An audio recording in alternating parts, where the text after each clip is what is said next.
When I was younger, the world around me was really confusing and nothing was right.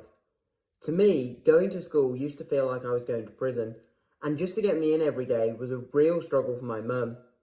I was bullied in primary school, not only by some of the people in my year group, but it also felt like some of the teachers were bullying me as well, because it felt like they didn't want to put the things in place that not only I needed, but that I was entitled to.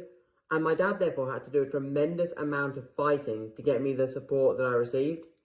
When I went to secondary school, it got a little bit easier because I was able to go to a school that had more support in place for people like myself. But even secondary school still felt like I was going into school every day, and I still had a lot of challenges, and my dad still had to do a lot of fighting. So growing up was really, really tough. And when I was in school, because my life was so challenging and I had so many meltdowns, so many sensory challenges, so many difficulties with change, um, that I couldn't really see an end to these challenges. I almost thought that that was going to be my life.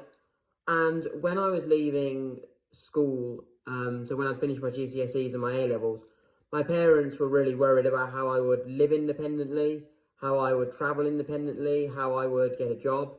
And I now travel all over the UK on my own. I have my own business, presenting talks about autism and doing online autism training. And I live in my own apartment. So a lot of the worries that my parents had are now no longer there, and I'm a very independent person. Yes, I still have a few challenges because autism is something that I will have for life, but I don't have as many challenges as I did when I was younger, or specifically when I was in school. And I hope that my story shows that autistic individuals, no matter what your circumstances are or what your challenges in school are like, you can go on to achieve amazing things, because I've shown that I didn't let those challenges when I was younger determine what I went on to achieve. So I always say, if you have that drive and determination, you can achieve absolutely anything.